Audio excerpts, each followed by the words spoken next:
Virginia Drake claims to have had a near-death encounter in 1998. It was a privilege for me to learn that you never die. I've talked about this a lot. I've spent 26 years doing this. In 1998, I suffered a near-fatal heart attack. At 46, I thought I was in good health. I felt very well. Every day I strolled 4 kilometers, was an instructor, a farm, a garden, and 2 children. We had a lot going on. When I was watching TV in 1998, this man came on. He began to urge, "Don't get a heart transplant." Since he had one, I assumed he was speaking about himself, but he kept saying it, and I sensed that he was speaking directly to me. I raised my hand and said, "I will not get a heart transplant because I'm healthy. I'm 46 years old. I walk 4 miles a day." I didn't give it much thought. He kept screaming, "Don't get a heart transplant." When I visited my neighborhood emergency hospital the next week, I was told I had suffered a significant heart attack. I said no to having my heart changed. My recovery from my 3 days in the hospital was amazing. What transpired taught me that life goes on. I spent a lot of time in and out of it, and I realized that we had a great chance to live longer than most people think. We never die. It was observed. I beheld God. It dawned on me that God was a male or female entity. It was perceptive, compassionate, loving, and giving. It was felt throughout your whole body. That is an inexplicable mental shift. Since I've been there, and it's not what people believe, I've appeared on 30 podcasts encouraging people to stop worrying about dying. Until you condemn yourself and believe you should, you will not go to hell. I was not judged by the God I met. I was therefore feeling a beat, and I like that your program is named Life After Life in light of your near-death encounter. My life changed after my near-death experience. I later found out that this was not my first near-death encounter. In 1951, I was my mother's 7th miscarriage. The same message was reiterated in this, the 6th or 8th one. We don't die, we can sit here and have a great life, but we have to make it. It's not the flat earth that everyone believes if we've been indoctrinated to fear and worry and never see the beauty on this planet. Or rather, I don't think it's much of a planet. I think we're on a flat earth. Our system is distinct. Our identity is revealed to us via near-death experiences. I was not sure of who I was. I was aware of my town, parents, and mother's opinions, but not who I really was. After discussing my near-death experience and the lessons I've learned about God for the past 26 years, I've come to the conclusion that every one of us has a unique opportunity to discover our identity and find inner peace. But the near-death experience in 1998 woke me up, and I moved away from my family. As I already stated, I practiced. It was the most magical period of my life, coming after 26 years. I'm at ease now that I've spoken to multiple people. Every 3rd Saturday, my webinars get underway. We get together to talk about body, spirit, and energy. Finding your identity through your electromagnetic field is important now more than ever.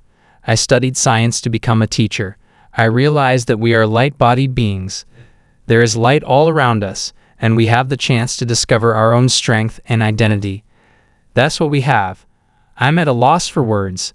There are plenty more opportunities than those that are shown.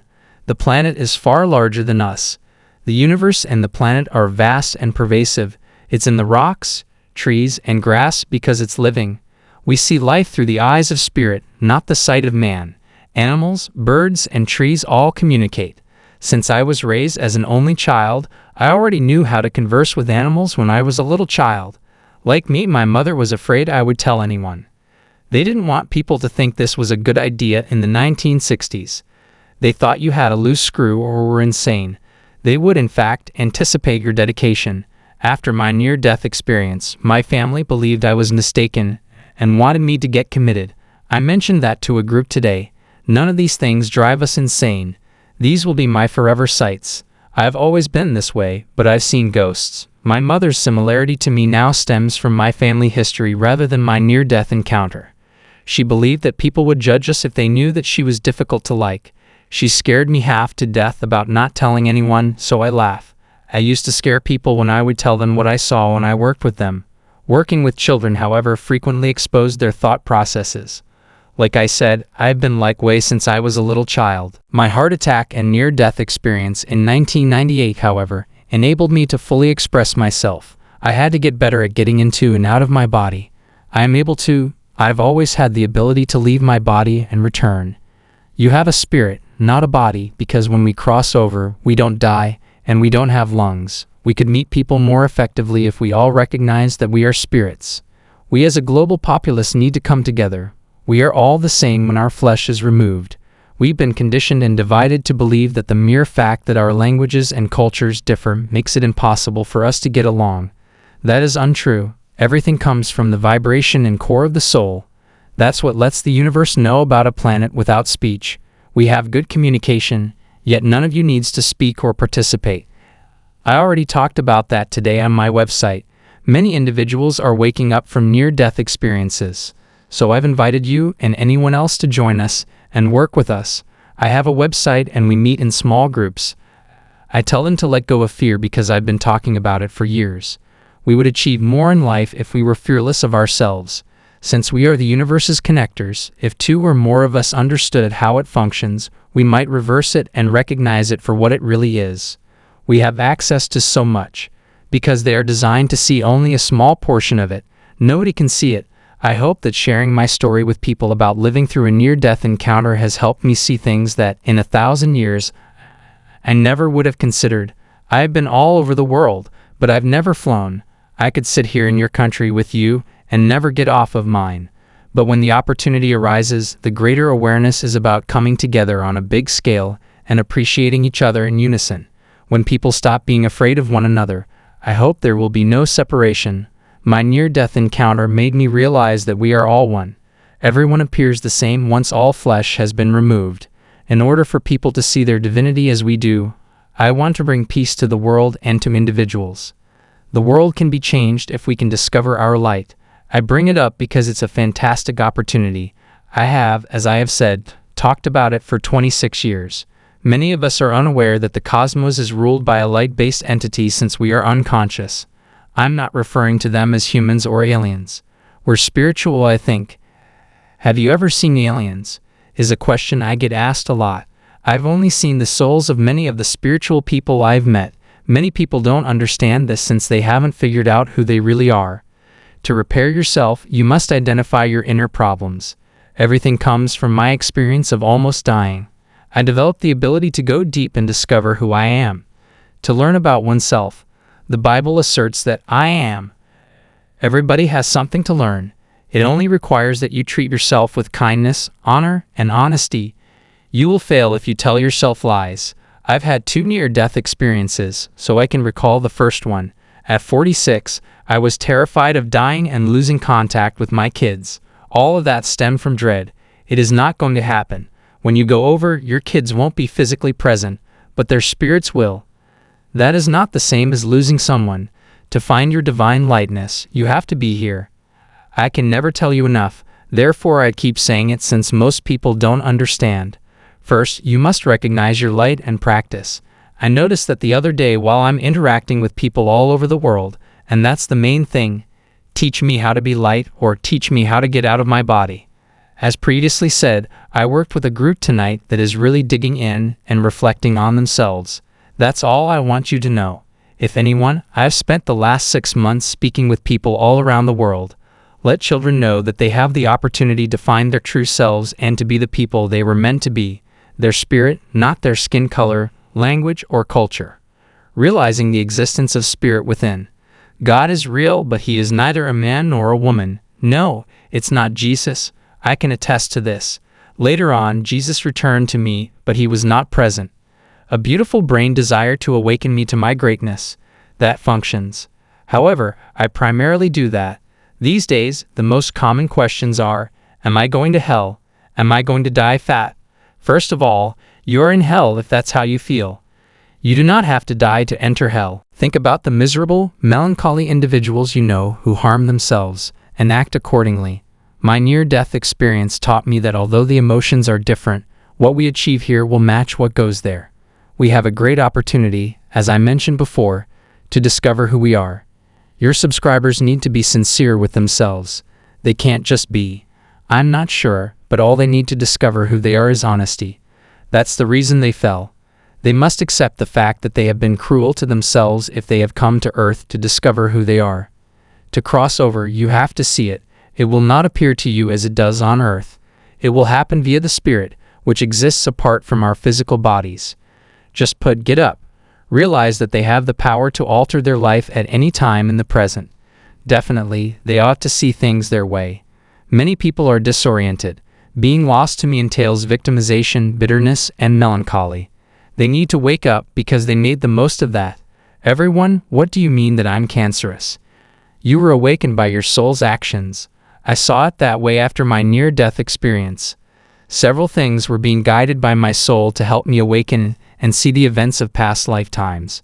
Since your soul is immortal and does not reincarnate, you will have numerous opportunities to experience higher consciousness in life. That's how this operates for the most part. Get in touch with me and visit my website to find out everything. Together, we'll teach them how to find themselves. That was something I discovered on my own, initially through meditation after my near-death encounter. I stayed immobile and meditated for 16 to 17 hours every day. Find serenity in silence. You can hear another voice when you still your body and mind. It's not always chaos all around you. That's where I heard about near-death experiences. The world came to a stop. The sound was silenced. I could see myself clearly now. As a result, I knew myself well. There were times in my life when I felt like a victim of domestic abuse. A lot of this had to come in to release and propel me forward when I understood I wasn't a victim, which allowed me to find my soul. God resides in your soul. Okay, so God is God, but goodness wins out over doubt. In my opinion, yes. God is telling you that you are not, so stop doubting who you are. You are not heavy. Serving the higher consciousness of God is possible. To become an expert, you must practice.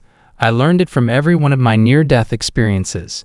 Given that your podcast is titled Life After Life and NDE, it follows that I left the illusionary existence following my near-death experience, which is how my life began. Actually, I am. That's how it works for me.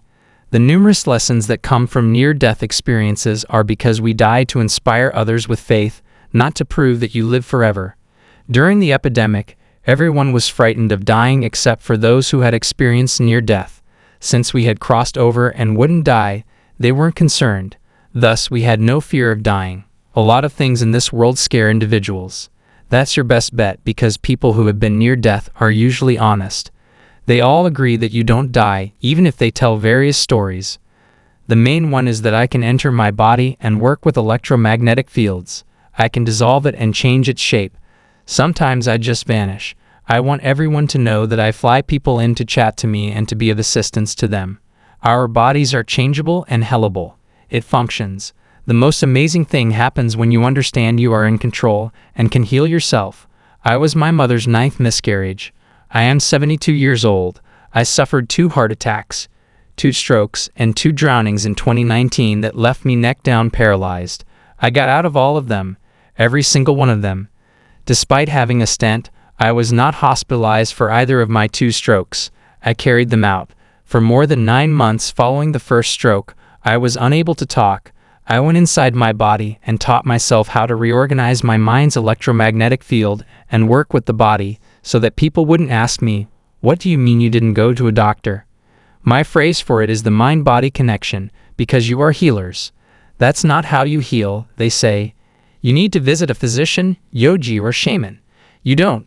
If you understand yourself and learn how with my assistance, anyone can recover here. Because I did it, I am aware. Sure, that's it. I said, I'd done this. I've healed myself several times. It's electrical. You work with an electrical chemical barrier in our body. Work with electrical currents or electrochemical barriers. You gain control over your environment and your physical sensations. As you go deeper inside, everything goes inside. Everything outside is an illusion created by you. There's a battle over here, if not elsewhere. Since you made it, you have to look over everything. That's how I instruct. Many people feel depressed yet think here. They feel here. They are not. You have to go down. As part of my program, we learn how to breathe. They will relax and descend into a lower consciousness if they can learn to breathe through their noses, slow down, become calm, and stop thinking and babbling.